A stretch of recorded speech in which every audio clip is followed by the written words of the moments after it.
Hello my dear students, welcome. एक बार फिर से स्वागत है आज के इस स्पेशल क्लास में। और पिछली क्लास में हमने क्या पढ़ा था?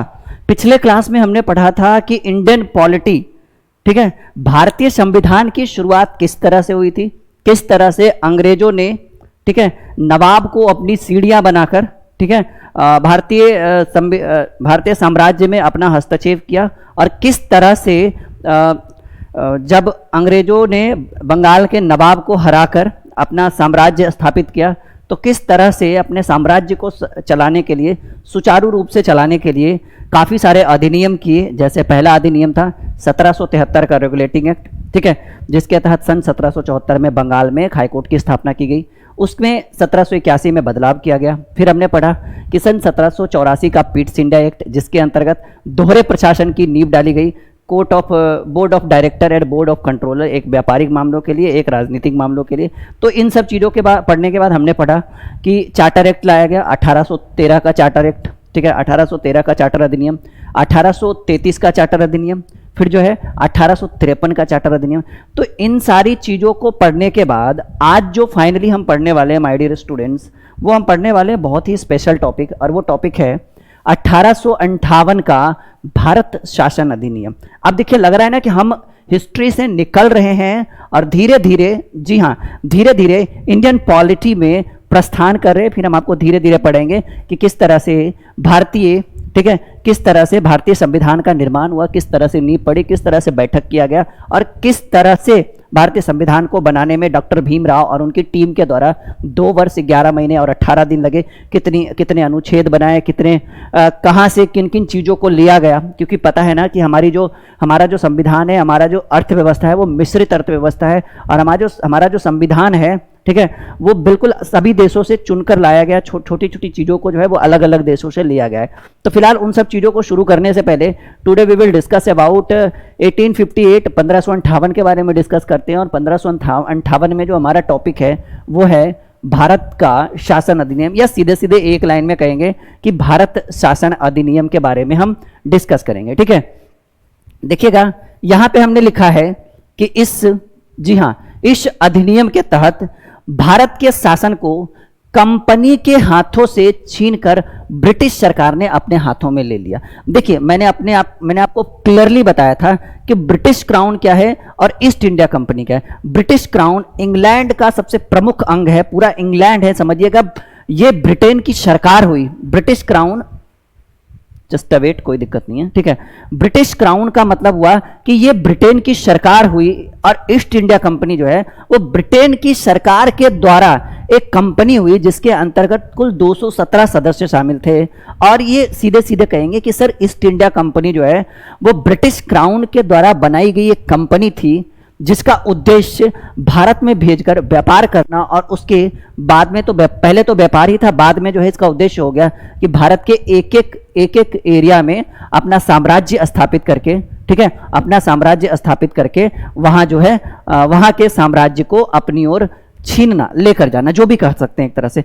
तो यहां पर कहा गया है कि ईस्ट इंडिया कंपनी के तहत भारत के शासन को कंपनी के हाथों से छीनकर ब्रिटिश सरकार ने अपने हाथों में ले लिया। देखिए, क्लियर हो गया कि सन 1600 ईस्वी में ब्रिटिश ईस्ट इंडिया कंपनी आई, और सन 1658 तक, ठीक है, ब्रिटिश क्राउन ने जो है वो ईस्ट इंडिया कंपनी को थोड़ा थोड़ा अधिकार दे रखा था कि चलो भाई, आप भारत सरकार के या भारत के ऊपर जो है वो व्यापार कर सकते हैं, और वहां से अपने मतलब वहां से धन अर्जित कर सकते हैं। क्योंकि मैंने आपको बताया था कि इस ईस्ट इंडिया कंपनी में कुल 217 सदस्य जो थे वो साझेदार थे, ठीक है। तो इस कारण से मैंने आपको क्लियरली बताया कि इसमें जो है ब्रिटिश ईस्ट इंडिया कंपनी जो थी, ये किसके द्वारा भेजी गई एक कंपनी थी? ब्रिटिश क्राउन, ठीक है, ब्रिटेन की सरकार के द्वारा भेजी गई एक कंपनी थी। तो सिंपल सी बात है कि यह कंपनी कितने समय तक इंडिया में काम करेगी, किन किन क्षेत्रों पर काम करेगी, और इनको कब इस कंपनी को प्रॉपर हटाना है, ये पूरा अधिकार जो है वो इसके मालिक का होता है। और ईस्ट इंडिया सीधे सीधे एक लाइन में कहेंगे कि सर जी, ईस्ट इंडिया कंपनी का जो मालिक था ना, जो मेन मेन जो व्यक्ति था वो था ब्रिटिश सरकार, ब्रिटिश क्राउन। तो अब एक चीज सभी लोग कमेंट बॉक्स में लिखेंगे कि क्या आपको ब्रिटिश क्राउन और ईस्ट इंडिया कंपनी के बीच का अंतर समझ में आया? ब्रिटिश ईस्ट इंडिया कंपनी को किसने भेजा था भारत में व्यापार करने के लिए? ब्रिटिश क्राउन ने। मतलब मेन व्यक्ति जो था वो ब्रिटिश क्राउन था, मेन जो था वो ब्रिटिश क्राउन था। ईस्ट इंडिया कंपनी तो उसकी छोटी सी भेजी हुई एक कंपनी थी, ठीक है। तो क्लियर हो गया। अब सवाल कहेंगे कि sir ji British East India company Bharat में व्यापार कब तक करा? तो कहेंगे सर 1600 ईस्वी में इसकी स्थापना हुई थी। 1600 ईस्वी से लेकर सन 1858 के भारत शासन अधिनियम से पहले, पॉइंट टू बी नोटेड, एक एक चीज क्लियर करिए कि सन 1600 ईस्वी से लेकर सन 1858 के भारत शासन अधिनियम के पहले तक ईस्ट इंडिया कंपनी भारत के ऊपर व्यापार कर रही थी। इसके पहले 3 चार्टर एक्ट आया। 1813 का चार्टर अधिनियम जिसमें व्यापार करने के लिए 20 साल बढ़ाया गया, 1833 का चार्टर अधिनियम और 1853 का चार्टर अधिनियम, और सन 1858 का भारत शासन अधिनियम जब आया तो इसके तहत ईस्ट इंडिया कंपनी को भारत के ऊपर व्यापार करने का अधिकार जो है वो पूर्ण रूप से छीन लिया गया। तो सवाल एक आएगा कि किस अधिनियम के तहत भारत कंपनी ने, सॉरी ऐसे कहेंगे कि भारत के शासन को कंपनी के हाथों से छीनकर ब्रिटिश सरकार ने अपने हाथों में ले लिया, या सीधे सीधे कहेंगे कि किस अधिनियम के तहत, ठीक है, कि ब्रिटिश क्राउन ने ईस्ट इंडिया कंपनी को भारत पर अधिकार करने से वंचित कर दिया? कहेंगे सर जी 1858 का भारत शासन अधिनियम के तहत इस घटना को ये काम अंजाम दिया गया, जिसमें ब्रिटिश क्राउन ने सारा अधिकार छीनकर किसको दे दिया? ईस्ट इंडिया कंपनी को दे दिया। अब देखिए यहां पे हमने लिखा कि इस अधिनियम के तहत मुगल पद को पूर्ण रूप से समाप्त कर दिया गया। देखिए हम आपको क्लियरली करते हैं ये घटना क्यों घटी। इस घटना के बारे में अगर हम डिस्कस करें तो इस घटना के बारे में हम अगर जानने से पहले देखेंगे तो आपने सुना होगा इस घटना को, ये जो 1858 का जो अधिनियम आया उसमें आपने सुना होगा कि सन 1857 में, सर 1857 ईस्वी की घटना, ठीक है। इस घटना में आपने सुना होगा कि एक व्यक्ति जो थे उनका नाम था मंगल पांडे। उनके द्वारा इन्होंने क्या कर दिया कि युद्ध में चर्बी वाले कारतूस को अपने दांतों से खींचना जो है, इन्होंने इसके ऊपर विद्रोह कर दिया। मतलब किया क्या था मंगल पांडे ने, जैसे छोटे मोटे जो भी आपसी युद्ध होता था उसमें जो है वो सैनिकों को जो बंदूक चलाने थी ना, बंदूक में जो बारूद डालना था उस बारूद में डालने के लिए चर्बी वाले कारतूस का प्रयोग किया जाता था। तो उसमें जो है शुअर और गाय की चर्बी से उस कारतूस को नरम किया जाता था, चीकना किया जाता था, जिसकी खाल को ऐसे दांतों से खींचना होता था। तो शुअर का अगर खाल अगर खींचने से, मतलब ऐसे दांतों से खींचने से मुस्लिम का धर्म भ्रष्ट होता था, और गाय के खाल को खींचने से, मतलब चर्बी वाले कारतूस को खींचने से हिंदुओं का धर्म भ्रष्ट होता था। और मंगल पांडे एक ब्राह्मण होने के नाते इन्होंने इसके ऊपर विद्रोह कर दिया, हालांकि उनकी मृत्यु कर दी गई। इस कारण से एक युद्ध लड़ा गया, और वो युद्ध लड़ा 1857 की घटना। वो 1757 पलासी नहीं, 1857 की घटना। और ये जो है ये मेरठ से चलकर पूरे ऑल ओवर इंडिया में, ये इसकी शुरुआत जो है वो मेरठ के 300 सिपाहियों की छावनी के द्वारा किया गया, और जिसमें मंगल पांडे को सबसे पहले मार दिया गया था और 300 सिपाहियों के द्वारा किया गया। और इसी घटना के बाद अंग्रेज एकदम बिल्कुल सतर्क हो गए कि नहीं, अब जो है, हालांकि ये बहुत बड़े लेवल का विद्रोह था, परंतु कुछ ही समय में, कुछ ही महीनों में, कुछ ही सालों में, साल तो नहीं कर सकते, कुछ ही महीनों में इस विद्रोह को दबा दिया गया, जिसमें आपने झांसी की रानी लक्ष्मीबाई का नाम सुना होगा, ठीक है। आपका जो है बहादुर शाह जफर जो दिल्ली से थे, झांसी की रानी लक्ष्मीबाई जो झांसी से थी, ठीक है। बहुत सारे जैसे हमारे बिहार से भी हुआ था, तो बहुत सारे जगहों से इस युद्ध को लड़ा गया, परंतु फाइनली हुआ क्या कि इस युद्ध को दबा दिया गया। और इस युद्ध के होने के बाद अंग्रेज जो है वो काफी सतर्क हो गए। अब इनको लगा कि नहीं, भारतीय कभी भी उग्र हो सकते हैं। इस कारण से इस अधिनियम को लाया गया। और इस अधिनियम को इसलिए लाया गया क्योंकि ब्रिटिश को लगा कि अब जो है वो भारत के साम्राज्य को ईस्ट इंडिया कंपनी सही से नहीं चला सकती है। तब ब्रिटिश ने क्या किया कि भारत के साम्राज्य को सही ढंग से चलाने के लिए पूरे साम्राज्य को अपने हाथों में ले लिया। क्लियर हो गया। अब देखो यहां पर हमने लिखा, अच्छा, तो ये जो है इसमें एक व्यक्ति थे बहादुर शाह जफर, कोई बात नहीं, चलो हाँ यही तक था ना जी, चलो कोई बात नहीं। इसमें एक व्यक्ति थे जिनका नाम था बहादुर शाह जफर। ये मुगल शासक थे जो जिन्होंने दिल्ली से इस स्वतंत्रता संग्राम में भाग लिया। ये जो है ये अंतिम मुगल बादशाह थे, अंतिम मुगल बादशाह। क्या नाम था जी? सभी लोग अपने लाइव चैट कमेंट में लिखें। अंतिम मुगल बादशाह जिनका नाम था बहादुर शाह जफर। इनको जो है इस युद्ध में जो भी है हटाने के बाद जो है अब ब्रिटिश समझ गए कि अब जो है भारतीय कभी भी उग्र हो सकते हैं। इसलिए इन्होंने क्या किया कि मुगलों की जो थोड़ी मोड़ी बची हुई प्रतिष्ठा थी पूरा खत्म कर दिया कि अब मुगल रहेंगे भी नहीं।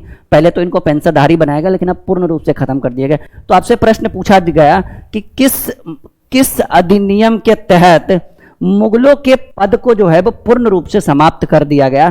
तो कहेंगे सर ये जो अधिनियम था वो भारत शासन अधिनियम 1858 था। किस अधिनियम के तहत? जी हाँ, किस अधिनियम के तहत मुगलों के पद को पूर्ण रूप से समाप्त कर दिया गया? तो एक लाइन में कहेंगे 1858 का भारत शासन अधिनियम। क्लियर हो गया? आगे देखिएगा हमने क्या लिखा है। हमने लिखा है कि भारतीय प्रशासन पर सीधा नियंत्रण किया गया। ठीक है, अब जो है अब मुगलों को हटाकर अब पूर्ण रूप से जो है ब्रिटिश क्राउन जो है वो पूरा कंट्रोल। अब ईस्ट इंडिया कंपनी भी हट गई, मुगलों का जो बचा हुआ अस्तित्व था वो भी खत्म कर दिया गया भारत शासन अधिनियम 1858 में। अब जो है ब्रिटिश क्राउन एकदम वर्चस्व के रूप में अपनी सत्ता को, अपने साम्राज्य को चलाने लगी। अब देखिए यहां पर हमने क्या लिखा कि जब 1858 का अधिनियम आया उसके बाद एक सबसे हाईलाइटेड अधिनियम है, इस अधिनियम के बारे में पढ़िए। और ये अधिनियम है मार्ले मिंटो 1909 ईस्वी का मार्ले मिंटो सुधार अधिनियम। ये बहुत इंपॉर्टेंट है, अगर आप इसको अभी इग्नोर करिएगा तो बहुत पछताइएगा। सो हम चाहेंगे कि आप इसको इग्नोर ना करें और इसको अच्छे ढंग से पढ़ें। 1909 का मार्ले मिंटो सुधार अधिनियम बहुत इंपॉर्टेंट है ये जी आपका। ठीक है, 1909 का मार्ले मिंटो सुधार अधिनियम बहुत वीवीआई है, बहुत इंपॉर्टेंट है जी। ठीक है बच्चों, बहुत वीवीआई है, बहुत इंपॉर्टेंट है। और चलिए देखते हैं कि इस अधिनियम के तहत क्या क्या चीजें जो है, किन किन चीजों में परिवर्तन किया गया। देखिए मार्ले मिंटो सुधार अधिनियम, एकदम क्लियरिटी के साथ हम इसके बारे में बताते हैं। इसके तहत जो है ये दो बातें कही गई। पहला कहा गया कि इस अधिनियम के तहत, जी हां, इस अधिनियम के तहत पहली बार मुस्लिम संप्रदाय के लिए पृथक प्रतिनिधित्व की व्याख्या की गई। ठीक है, पृथक प्रतिनिधित्व का मतलब है अलग अलग तरह के संविधान की मांग की गई। पृथक प्रतिनिधित्व मतलब सीधे सीधे कहिए कि जो चुनाव में जो उनका आरक्षण है ना उसकी मांग की गई, अलग संविधान की, अलग चीजों की, मतलब सीधे सीधे कहिए उनका एक अलग, दोनों जो है वो हिंदू मुस्लिम अलग करने की बात की गई।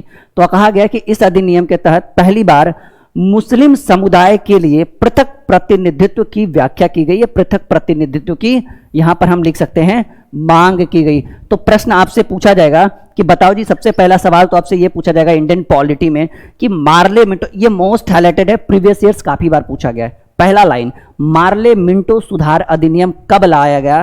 तो कहेंगे सर जी मार्ले मिंटो सुधार अधिनियम सन 1909 ईस्वी में लाया गया। दूसरी बात कि इस अधिनियम के तहत सबसे प्रमुख कार्य क्या किया गया? तो कहेंगे इस अधिनियम के तहत सबसे प्रमुख कार्य यह किया गया कि मुस्लिम संप्रदाय के लिए पृथक प्रतिनिधित्व की मांग की गई, पृथक प्रतिनिधित्व की व्याख्या की गई। पृथक प्रतिनिधित्व मतलब अलग से अलग प्रतिनिधित्व, मतलब वो अलग से जुड़ेंगे, हम अलग से जुड़ेंगे, उनका अलग रहेगा, हमारा अलग रहेगा, मतलब सीधे सीधे कहिए बंटवारा, एक तरह से पृथक प्रतिनिधित्व की मांग की गई। इसके बाद कहा गया कि विधान परिषद के बजट पर विचार किया गया। विधान परिषद, जैसे आपने सुना होगा कि हर एक राज्य में एक विधानसभा होता है, एक विधान परिषद होता है, सुना है ना आपने। भारत के कुल 7 राज्यों में विधानसभा और विधान परिषद दोनों है, बाकी सभी राज्यों में सिर्फ विधानसभा है, विधान परिषद नहीं है। विधान परिषद कितने राज्यों में? 7 राज्यों में, जिसमें बिहार हमारा नाम आता है जी। ठीक है, प्रश्न पूछा जाएगा कि भारत के कुल कितने राज्यों में विधान परिषद है? 27 राज्यों में विधान परिषद है, शायद विधानसभा 28 नहीं सॉरी, विधान परिषद जो है, विधान परिषद भारत के कुल 7 राज्यों में है और विधानसभा में भी शायद भारत के 28 राज्यों में मौजूद है जी। ठीक है, विधान परिषद कितने में? 7 राज्यों में और विधानसभा 28 राज्यों में। ठीक है, तो क्लियर हो गया कि इस अधिनियम के तहत पहली बार मुस्लिम संप्रदाय के लिए पृथक प्रतिनिधित्व की मांग की गई है और इसी अधिनियम के तहत, मार्ले मिंटो सुधार अधिनियम के तहत पहली बार विधान परिषद के बजट पर विचार किया गया। अच्छा, जिसको इसका पीडीएफ चाहिए वो टेलीग्राम में सर्च करिएगा टारगेट विथ राहुल, नहीं तो अभी हम उसका नाम चेंज करने वाले हैं, ड्रीम कॉम्पिटिटिव क्लासेस सर्च करिएगा। ठीक है। नहीं तो वीडियो के डिस्क्रिप्शन में हम लिंक डाल देंगे, उस लिंक पर क्लिक करिएगा ना तो आपको इसका पीडीएफ मिल जाएगा। टेलीग्राम ज्वाइन कर लीजिएगा, टेलीग्राम एक व्हाट्सअप ग्रुप भी बनाएंगे, इस वीडियो के डिस्क्रिप्शन में मैं लिंक डालूंगा व्हाट्सअप ग्रुप पर, आप बनाइएगा, ग्रुप ज्वाइन करिएगा, ठीक है। तो वहाँ पे आपको मिल जाएगा, ठीक है। क्लियर है, चलो आगे बढ़ते हैं। यहाँ तक समझ में आ रहा है बिल्कुल, कॉन्सेप्ट एक एक चीज क्लियर होना चाहिए थी। अगला जो हमारा टॉपिक है वो टॉपिक है हमारा 1919 का भारत शासन अधिनियम। इसको बोला गया मॉन्टेग्यू चेम्सफोर्ड अधिनियम। 1919 का, अच्छे से लैंग्वेज बोलिएगा जी, 1919 का भारत शासन अधिनियम, और इसको कहेंगे मॉन्टेग्यू चेम्सफोर्ड अधिनियम। सभी लोग एक बार बोले। मार्ले मिंटो सुधार अधिनियम कब आया? 1909 में, ठीक है। मॉन्टेग्यू चेम्सफोर्ड अधिनियम कब आया? 1919 में। सभी को एकदम ध्यान से रखिएगा, ये सभी बहुत इंपॉर्टेंट है जी। अभी तो हम भारत के संविधान को शुरू भी नहीं किए हैं, अभी तो बस बेसिक पढ़ रहे हैं, अभी तो हमारा भारत का संविधान बना ही नहीं। अभी तो कुछ जो भी अधिनियम वगैरह है ना जो अंग्रेजों के द्वारा लाया गया है उसके बारे में डिस्कस करें। तो 1919 का भारत शासन अधिनियम, इसको कहा गया मॉन्टेग्यू चेम्सफोर्ड अधिनियम। देखिए इस अधिनियम के तहत किन किन बातों पर डिस्कस किया गया, इसमें कहा गया, ठीक है, इसमें कहा गया बच्चा पार्टी कि इस अधिनियम के तहत केंद्र में द्विसदनात्मक विधानसभा की, ठीक है, सॉरी, हाँ देखिए इसी की बात कर रहे थे। मतलब इस अधिनियम के तहत केंद्र में दो सदनात्मक विधायिका की स्थापना की गई, मतलब दो तरह के सदन की व्यवस्था की गई। एक जो है ये आपका विधानसभा रखा गया, ठीक है, जिसके बारे में अभी हम डिस्कस कर रहे थे, और एक जो है वो विधान परिषद रखा गया। एक लाइन एकदम क्लियर हो गया आपका कि मॉन्टेग्यू चेम्सफोर्ड अधिनियम में इस अधिनियम के तहत केंद्र में कितने सदनों की व्याख्या की गई, कितने सदनों की सदनात्मक विधानसभा की व्यवस्था की गई, ठीक है, या कितने सदनात्मक विधायिका की व्यवस्था की गई। तो कहेंगे सर इसको दो भाग में बांटा गया, ठीक है। ये थोड़ा सा लिखा हुआ गलत है, यहाँ पे कोई दिक्कत नहीं है, हम लोग मैनेज कर सकते हैं, ठीक है। तो क्लियर एकदम हो गया कि इस अधिनियम के तहत, सॉरी, चलो हाँ जी, तो इस अधिनियम के तहत प्रश्न पूछा जाएगा कि बताओ जी मॉन्टेग्यू चेम्सफोर्ड अधिनियम आया, इसके तहत सबसे प्रमुख कार्य क्या किया गया? कहेगा सर इसमें दो सदनात्मक विधायिका की व्यवस्था की गई, एक विधानसभा और एक विधान परिषद। या सीधे सीधे कहेंगे कि केंद्र को दो भागों में कब बांटा गया, कि राज्य विधानसभा, ठीक है। ये थोड़ा सा यहाँ पे गलत लिखा हुआ है लैंग्वेज, कोई दिक्कत नहीं, टाइपिंग सही नहीं है, सीधे सीधे समझिएगा ना कि विधानसभा और विधान परिषद को दो भाग में बांटने वाला अधिनियम कौन सा है? पहले जो है सिर्फ एक था और अभी जो है दो हो गए, एक विधानसभा एक विधान परिषद। लेकिन इतना याद रखिएगा कि विधानसभा लगभग में भारत के हर एक राज्य में अवेलेबल है, कहीं कहीं दो राज्यों को मिलाकर एक राज्य में विधानसभा किया गया। लेकिन ये जो विधान परिषद है वो भारत के मात्र कितने राज्यों में है? 7 राज्यों में है। और याद रखिएगा कि विधानसभा में जो होते हैं वो सीटें बहुत ज़्यादा होती है, विधान परिषद में बहुत कम सीटें होती है। जैसे अगर बिहार विधानसभा की बात करें तो बिहार विधानसभा में कुल 243 सीट है, और अगर विधान परिषद की बात करें तो शायद यहाँ पर विधान परिषद में भी 40 होना चाहिए जी, हाँ 40 सीटें होगी शायद, देखना पड़ेगा, थोड़ा सा ध्यान नहीं हमारा, 40 सीटें होगी, ठीक है। तो ये विधानसभा और विधान परिषद का जो बंटवारा है वो किस अधिनियम के तहत किया गया? तो कहेंगे सर ये जो है ये किया गया मॉन्टेग्यू चेम्सफोर्ड अधिनियम, ठीक है, मॉन्टेग्यू चेम्सफोर्ड अधिनियम 1920, ठीक है। इसके बाद कहा गया है कि इस अधिनियम के तहत महिलाओं को मत देने का अधिकार प्राप्त हो। देखिए मोस्ट वीवीआई जी प्रश्न पूछा जाएगा, आपसे पूछा जाएगा, ठीक है, कि किस अधिनियम के तहत भारतीय महिलाओं को वोट देने का अधिकार। तो बताइए 1919 से पहले किसी भी महिला को अधिकार नहीं था कि वो भारतीय चुनाव में वोट दे सके, मत डाल सके, अपना जो है वो अपना वोट, कीमती वोट दे सके। लेकिन सोचिए 1919 का ये जो अधिनियम पारित हुआ है इसके तहत जो है वो रखा गया कि इस अधिनियम के तहत महिलाओं को मत देने का जो अधिकार है, ये मोस्ट वीवीआई नोट करिए अपनी कॉपी में, प्रश्न पूछा जाएगा कि किस अधिनियम के तहत महिलाओं को मत देने का अधिकार है, किस अधिनियम के तहत भारत में महिलाओं को मत देने का अधिकार है। तो हम कहेंगे सर ये जो है ये आपका मॉन्टेग्यू चेम्सफोर्ड अधिनियम जो आपका है 1919, ठीक है। अब देखिए अब हम डिस्कस करेंगे, बहुत इंपॉर्टेंट एरिया को कवर करेंगे, और अब देखिए ये मोस्ट इंपॉर्टेंट टॉपिक है जी, ये हमारा टॉपिक है। अब ये लास्ट अधिनियम है 1935 का भारत शासन अधिनियम, ये बहुत इंपॉर्टेंट है। 1935 का भारत शासन अधिनियम जो है ये बहुत इंपॉर्टेंट है, इसके बारे में देखिएगा। बाकी सारी चीज़ें क्लियर है, अब इस पर डिस्कस करें हम। 1935 का भारत शासन अधिनियम, कहा गया है कि इस अधिनियम के तहत भारत में कुल 321 आर्टिकल्स जिसको हम बोलते हैं अनुच्छेद तथा 10 अनुसूचियां। ठीक है, क्लियर, कॉपी में नोट करिए। जब 1935 का भारत शासन अधिनियम लागू हुआ तो भारतीय संविधान को बनाने के लिए पहले से कितने अनुच्छेद की व्यवस्था कर दी गई थी? 321 अनुच्छेद और कितनी अनुसूचियों की व्यवस्था? अच्छा, अभी वर्तमान में कितनी थी? अभी वर्तमान में लगभग में 4.5 पौने 500 अनुच्छेद है जी। 460 464 या 465 आर्टिकल्स है और अनुसूचियां कितनी हैं? 12 अनुसूचियां हैं जी। नहीं, 12 अनुसूचियां हैं। तो इस चीज को क्लियर करिएगा, पहले इतना था, अभी जो है वो बढ़ा है। ठीक है, इस चीज को याद रखिएगा। तो प्रश्न पूछा जाएगा कि सन ऐसे पूछा जाएगा कि सन 1935 ईस्वी के भारत शासन अधिनियम में कुल कितने अनुच्छेद तथा कितनी अनुसूचियां थी? तो सभी लोग क्या बोलेंगे कि सर जब भारत शासन अधिनियम 1935 लाया गया तो उस समय भारतीय संविधान में कुल 321 अनुच्छेद और कुल कितनी अनुसूचियां थी? 10 अनुसूचियां थी। फिर कहा गया था इस लाइन में कि इस अधिनियम के तहत भारत की कुल 14 भाषाओं को जाना गया। ठीक है, जोड़ा गया जी। ठीक है, 14 भाषाओं को जोड़ा गया। प्रश्न पूछा जाएगा कि भारत शासन अधिनियम 1935 ईस्वी के तहत भारत में कुल कितनी भाषाओं का जिक्र था या कितनी भाषाओं को भारतीय संविधान में जोड़ा गया? तो कहेंगे सर 14 भाषाओं को जोड़ा गया। अभी कुल कितनी भाषाएं? मैं क्लियर करके बताना चाहता हूं सर, अभी जो है वो भारतीय संविधान में कुल 22 भाषाओं का जिक्र है और 1935 के भारत शासन अधिनियम में कुल कितनी भाषाओं का जिक्र था? 14 भाषाओं का जिक्र था। अभी 8 भाषाएं बढ़ गई, जैसे 1967 में सिंधी, अरबी, नेपाली। ठीक है, बहुत सारी ऐसे भाषाओं को जोड़ा गया। एक चीज क्लियरली याद रखिएगा कि भोजपुरी को जो है वो भारतीय संविधान की प्रमुख भाषाओं में जगह नहीं मिला है अभी तक, यानी 22 भाषाओं में हमारी जो भोजपुरी है उसको जगह नहीं मिला है। एकदम क्लियरली समझिएगा। तो प्रश्न समझ में आया कि इस अधिनियम यानी भारत शासन अधिनियम 1935 के तहत भारतीय संविधान में कुल कितनी भाषाओं को जोड़ा गया? क्लियर है? एक लाइन में एकदम मैच्योरिटी के साथ समझ में आ रहा है। भारत शासन अधिनियम सन 1935 ईस्वी के तहत भारत में कुल कितनी भाषाओं को जोड़ा गया? 14 भाषाओं को। भारतीय संविधान में वर्तमान में कुल 22 ये गलत लिखा हुआ है जी, 22 भाषा का जिक्र है। ठीक है, कितनी भाषाओं का जिक्र है?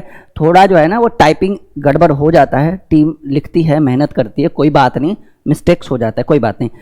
तथा भारतीय संविधान में वर्तमान में कुल 22 भाषाओं का जिक्र है। पहली कितनी भाषाएं थी? पहले 1935 में सिर्फ 14 भाषाएं थी। अभी जो है वो कितनी भाषाएं हैं? अभी 22 भाषाएं। फिर कहा गया कि 1935 का भारत शासन अधिनियम में जो है वो भारतीय संविधान की सीढ़ी माना है। देखिए, भारतीय संविधान की सीढ़ी का मतलब क्या? जहां से हम चलना शुरू करते हैं, जहां से हम चढ़ना शुरू करते हैं। तो प्रश्न पूछा जाएगा कि भारतीय संविधान की सीढ़ी जो है वो किस अधिनियम को कहा गया है? तो क्या बोलेंगे कि सर 1935 का जो भारत शासन अधिनियम है उस अधिनियम को हम भारतीय संविधान की सीढ़ी कह सकते हैं। एक बहुत बढ़िया अधिनियम था जो ब्रिटिश क्राउन के थ्रू लाया गया था। ठीक है, यहां तक समझ में आ गया सबको? क्लियर है? पहले एक बार बताएंगे सभी लोग, हाँ या ना?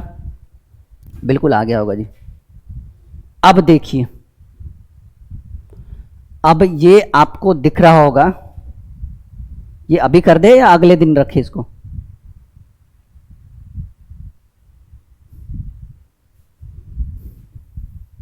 अच्छा चलो इतना कर देते हैं, कोई बात नहीं, हम लोग मैनेज कर लेंगे। इतना नहीं, चलिए इतना लंबा और क्लास चलेगा, कोई दिक्कत नहीं। अभी क्या पढ़ेंगे? अभी हम पढ़ेंगे कि जब कैबिनेट मिशन का गठन हुआ, प्रश्न पूछा जाएगा कि किसके संतुतियों के आधार पर भारतीय संविधान का निर्माण हुआ। तो हम कहेंगे सर ये जो संतुति थी वो कैबिनेट मिशन के आधार पर। ठीक है, देखो यहां पर क्लियरली करना चाहेंगे,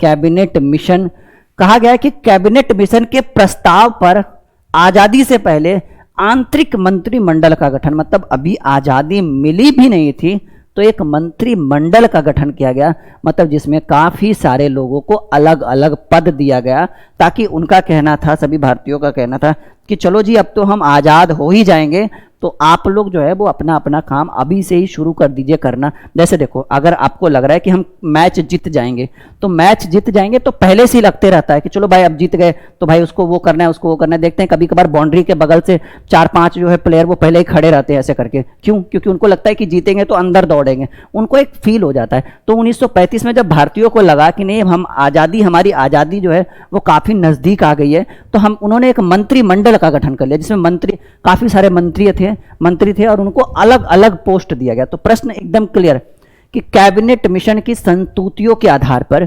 आज़ादी से पहले मतलब अभी हमें आज़ादी मिली भी नहीं है, आज़ादी से पहले आंतरिक मंत्रिमंडल का गठन, मतलब आज़ादी से पहले किसको कौन सा विभाग दिया गया, आप ये जानिए। फिर अगले क्लास में हम पढ़ेंगे कि जब आज़ादी मिल गया तो मिलने के बाद किसको कौन सा विभाग दिया गया। तो पहला जो दिया गया, पहला विभाग है पंडित जवाहरलाल नेहरू को, इनको दिया गया कार्यकारी परिषद में उपाध्यक्ष। जब हम टेस्ट लेंगे तो इसको याद रखिएगा बिल्कुल बढ़िया से, ठीक है। तो पंडित जवाहरलाल नेहरू को जो है वो कार्यकारी परिषद में उपाध्यक्ष चुना गया। सरदार वल्लभ भाई पटेल को जो है, ठीक है, इनको गृह एवं सूचना प्रसारण मंत्री माना गया, ठीक है। सरदार वल्लभ भाई पटेल को क्या बनाएगा? गृह एवं सूचना प्रसारण मंत्री बनाएगा। बलदेव सिंह ये हमारे रक्षा मंत्री हो गए, आजादी से पहले की बात कर रहा हूं।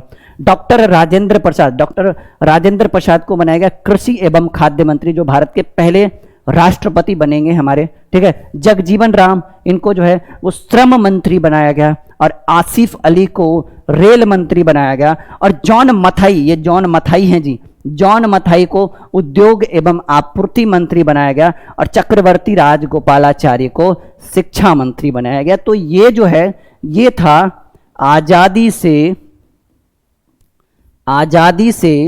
पहले की घटना।